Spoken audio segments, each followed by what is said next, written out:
All creatures at birth are supplied with everything they need for successful survival. All creatures, except one, are supplied with a set of instincts that will do the job for them, and because of that, they don't need much of a brain. Take the magnificent mom eagle, for example. My wife and I saw a dozen of them on a recent fishing trip in Alaska.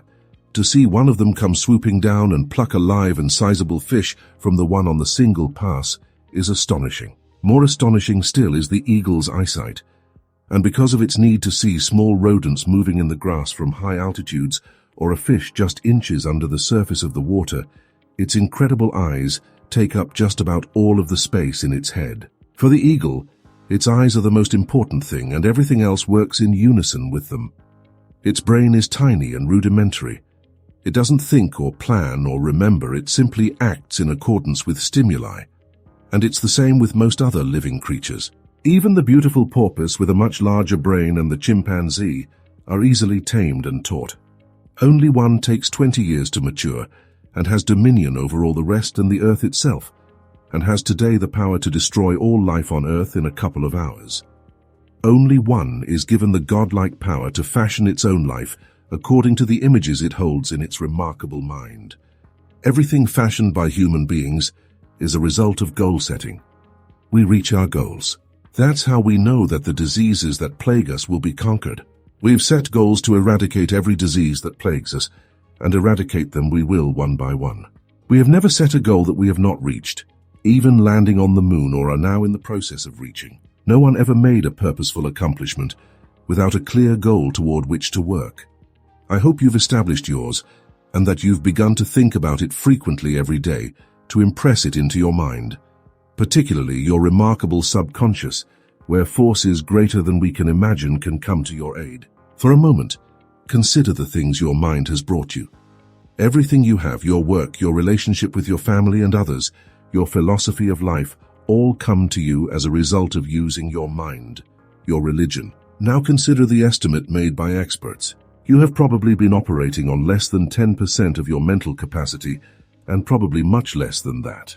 In an article for the Saturday Review, our old friend Herbert Otto, psychologist, educator, and chairman of the National Center for the Exploration of Human Potential, reminded us that many well-known scientists, such as the late Abraham Maslow, Margaret Mead, Gardner Murphy, Osbridge in English, and Carl Rogers, subscribe to the hypothesis that man is using a very small fraction of his capacities. Margaret Mead quotes the 6% figure. Herbert Otto writes, "My own estimate is 5% or less. Neurological research has shed new light on man's potential. Work at the UCLA Brain Research Institute points to enormous abilities latent in everyone by suggesting an incredible hypothesis. They said the ultimate creative capacity of the human brain may be, for all practical purposes, infinite. To use the computer analogy, man is a vast storehouse of data, but we have not learned how to program ourselves to utilize these data for problem-solving purposes." The following appeared in Soviet Life Today, a USSR English language magazine. It said the latest findings in anthropology, psychology, logic, and physiology show that the potential of the human mind is very great indeed. As soon as modern science gave us some understanding of the structure and work of the human brain, we were struck with its enormous reserve capacity, writes Yefremov, eminent Soviet scholar and writer. He continues, "Man, under average conditions of work and life, uses only a small part of his thinking equipment.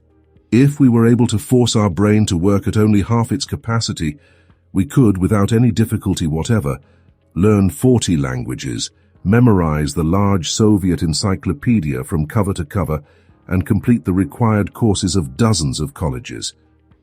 That statement is hardly an exaggeration. It's the generally accepted theoretical view of man's mental potentials. Now, how can we tap this gigantic potential? It's a big and very complex problem with many ramifications. But as Herbert Otto points out, it's clear that persons who live close to their capacity, who continue to activate their potential, have a pronounced sense of well-being and considerable energy. They see themselves as leading purposeful and creative lives. The way most people use their minds can be compared to the time back in the early 19th century, when just the eastern coast of the North American continent was settled, just a strip along the east coast. To the west stretched the raw, undeveloped Greek bulk of what was later to become the incredibly rich 90% of the economy. 90% which resulted in the standard of living enjoyed today by Americans. If everything you have is the result of using just 5% of your mind, consider for a moment what it will mean to you and your family if you can increase this percentage. This cassette will show you how to use infinitely more of your mental powers, how to develop some of that more than 90% virgin territory. None of us as a rule has the slightest notion of the real capabilities of his or her mind. But believe me, when I say that your mind can be compared to an undiscovered gold mine, and it makes no difference whether you're 17 or 70. Look at it this way. Your goal is in the future. Your problem is to bridge the gap which exists between where you now are and the goal you intend to reach. This is the problem to solve. Robert Seashaw, then chairman of the Department of Psychology at Northwestern University, pointed out that successful people are not people without problems. They're simply people who've learned to solve their problems. And there you have it. Getting successfully, getting the things we want from life is a matter of solving the problems which stand between where we now are and the point we wish to reach. No one is without problems, they're part of living. But let me show you how much time we waste in worrying about the wrong problems. Here's a reliable estimate of the things people worry about. Things that never happen, 40%. Things over in past that can never be changed by all the worry in the world, 30%. Needless worries about our health, 12%. Petty miscellaneous worries, 10%. Real legitimate worries, 8%. In short, 92% of the average person's worries take up valuable time, cause painful stress, even mental anguish, and are absolutely unnecessary. And of the real legitimate worries, there are two kinds. There are the problems we can solve, and there are the problems beyond our ability to personally solve. But most of our real problems usually fall into the first group, the ones we can solve if we learn how. There must be millions of people today who feel they're being wired from the life they want, because they look upon problems not as challenges to be met, but as wide chasms beyond their ability to bridge. A little research proves that successful people have the same kinds of problems. One of the very real benefits of working with a psychologist or a psychiatrist comes from learning that there are hundreds of thousands, even millions of other people with problems identical to our own.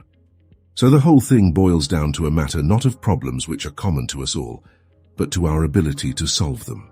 Now I'm going to assume you've decided on a goal. Remember, you will become and you will achieve what you think about. That is, if you stay with it, you'll reach your goal. But how? It's right here that your mind comes into play. What is your mind really? Nobody knows for sure. Perhaps the best way to describe it is to quote Pulitzer Prize-winning playwright Archibald MacLeish. In his play, The Secret of Freedom, a character says, "The only thing about a man that is a man is his mind. Everything else you can find in a pig or a horse." That's uncomfortably true. The human mind is the one thing that separates us from the rest of the creatures on earth. Everything that means anything to us comes to us through our minds, our love of our families, our beliefs, all of our talents, knowledge, abilities. Everything is reflected through our minds. Anything that comes to us in the future will almost certainly come to us as a result of the extent to which we use our minds. And yet it's the last place on earth the average person will turn to for help. You know why? You know why people don't automatically turn their own vast mental resources on when faced with a problem? It's because they never learn to think. Now that is a fact, believe it or not. Most people never think at all during the entire course of their lives. They remember, but that's not thinking creatively or in new directions. They react to stimuli, but again, that's not thinking. Remembering to set the alarm at night and getting up when it rings in the morning does not take thought, nor does showering, shaving, getting dressed, eating breakfast, going to work. At work, we once again fall into comfortable routines. At quitting time, we go home and start repeating the process.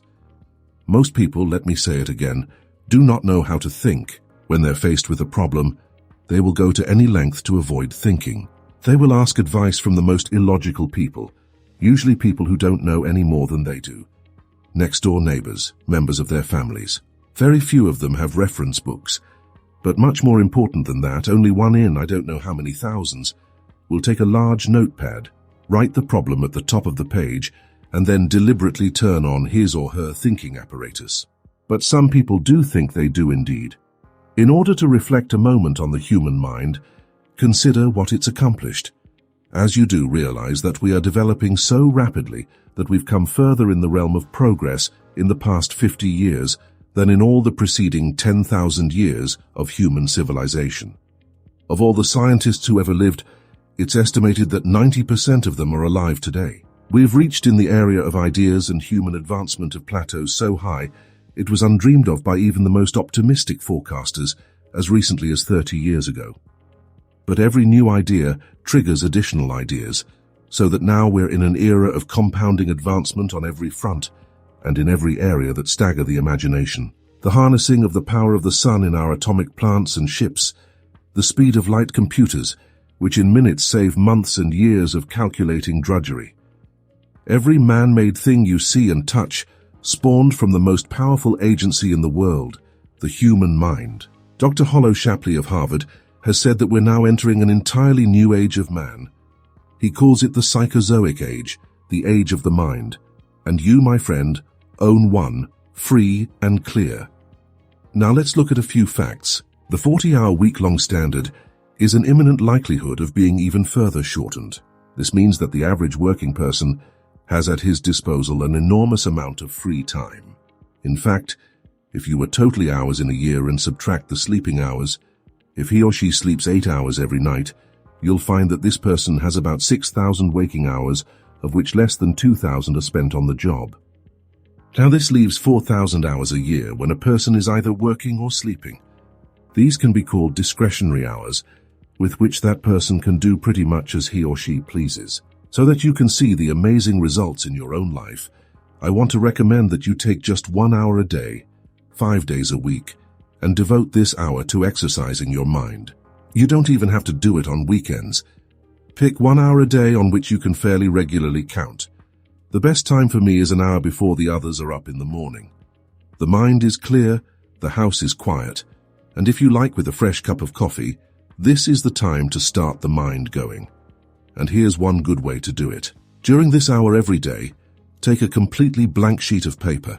At the top of the page, write your present primary goal clearly, simply. Then, since our future depends upon the way in which we handle our work, write down as many ideas as you can for improving at what you now do. Try to think of 20 possible ways in which the activity that fills your day can be improved. You won't always get 20, but even one idea is good. Now, we remember 2 important points with regard to this. 1, this is not particularly easy. And 2, most of your ideas won't be any good.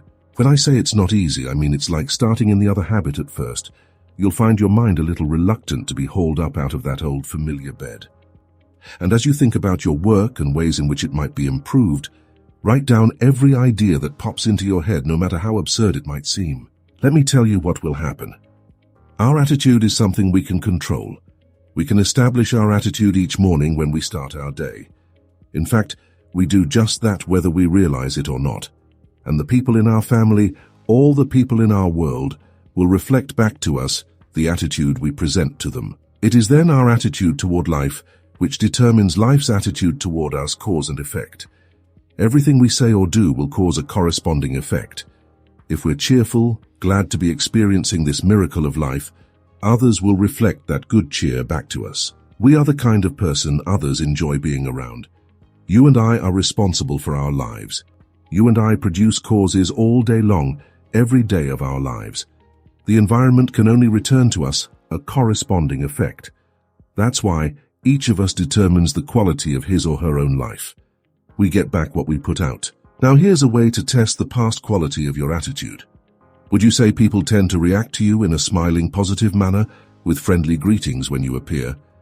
Your answer to that question will tell the story. I remember the time when a man and his wife bought a home across the street from me in Florida. They had moved there from Minnesota. They had planned the move for years. They were tired of the northern winters, and he was an avid fisherman. Several months passed after their move, and one day I was surprised to see them packing. I walked across the street and asked the man if they were leaving so soon after they made the move. He nodded. "My wife hates it here," he said. "We're going back home." I asked him how in the world his wife could hate it there, what his wife didn't like about the place, and with a few questions, the truth came out. She hasn't been accepted here, he said. The other women of the community have left her strictly alone. She's made no friends. She hasn't been asked to participate in any of the community activities. So I asked him, has she let the other women know she's interested in participating in community activities? He stopped what he was doing and looked at me. No, he said. No, she hasn't. She's been waiting for the women to ask her. And since she stayed in the house, waiting for them to come to her, they've thought of her as reclusive, as a person who's not interested in making friends. So they've left her alone. Well, it was a long silence and he began nodding. Yes, that's exactly what's happened, he said. Yes, the women of the neighborhood should have come to her and introduced themselves or invited her to a tea or luncheon, but they were reacting to her. She didn't know that the community could only give her back a reflection of her own attitude. Some of your ideas will be good and worth testing. The most important thing, however, that this extra hour accomplishes is that it deeply embeds your goal into your subconscious mind, starts the whole vital machinery working the first thing every morning, and 20 ideas a day, if you can come up with that many. Total 100 a week, even skipping weekends, an hour a day, 5 days a week totals 260 hours a year, and still leaves you 3,140 hours of free leisure time. Now this means you'll be thinking about your goal and ways of improving your performance, increasing your service. 6.5 full extra working weeks a year, 6.5 40-hour weeks devoted to thinking and planning. Can you see how easy it is to rise above that so-called competition? And it'll still leave you with 7 hours a day to spend as your place. Starting each day thinking, you'll find that your mind will continue to work all day long. And you'll find that at odd moments when you least expect it, really great ideas will begin to bubble up from your subconscious. When they do, write them down as soon as you can. Just one great idea can completely revolutionize your work and as a result your life. If you want to develop the muscles of your body, you take daily exercise of some sort. The mind is developed in the same way, except that the returns are out of all conceivable proportion to the time and energy spent. The mind of man can lift anything. His muscles, even the best developed, are puny alongside those of some of the dumbest animals on Earth. If man had depended on his muscles for survival, he probably would have disappeared, as did the dinosaurs, which were incidentally the most physically powerful and most successful creatures that ever lived. Let me give you just some of the results people have reported to me as a consequence of following this 1 hour a day routine. An office equipment salesman sold more of his company's product in 1 month than he informally sold an entire year during the 4 years he'd been with his company. A Sunday school teacher with 5 pupils set a goal of 30 pupils. Her last letter told me she now is a class of 25. She's almost reached her goal. I've used this system for years, and it's given me some of the most gratifying and rewarding experiences of my life. And it costs only 5 hours a week, 5 hours out of 168. Is it worth it?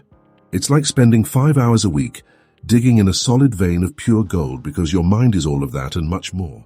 Each time you write your goal at the top of the sheet of paper, don't worry or become concerned about it. Think of it as only waiting to be reached, or problem only waiting to be solved. Face it with faith, and bend all the great powers of your mind towards solving it. And believe me, solve it you will. You know, this puts each of us in the driver's seat. Now let's briefly recap. 1. This week start spending 1 hour a day getting as many ideas as you can. Try for 20 a day on ways to improve what you're now doing. Don't become discouraged. Remember, the achievement of your goal very likely depends upon it, as does your whole future. Once you start exercising your mind in this way, I know you will want to continue the practice. 2. If everything you now have is the result of using, say, 5 to 10% of your mental ability, you can imagine what life will be like if you can increase this figure to 20% or more. 3. Successful people are not people without problems. They're simply people who've learned to solve their problems. 4. Don't waste time and energy worrying about needless things. 40% of them will never happen. 30% have already happened and can't be changed. 12% are needless worries about our health. 10% are petty, miscellaneous worries, and only 8% are genuine. Try to separate the real from the unnecessary, and solve those which are within your ability to solve. 5. The human race has advanced farther during the past 50 years than in all the preceding 10,000 years of human civilization. We're now living right in the middle of the golden age. Man has been dreaming of and praying for centuries, and it's going to get better. First of all, the only thing in the world that can take you to your goals in life is your mind. Its effective use and following through on the good ideas it supplies you. Each of us has a tendency to underestimate his or her own abilities. We should realize that we have deep within ourselves deep reservoirs of great ability, even genius, that can be tapped if we're just dig deep enough. It's the miracle of your mind.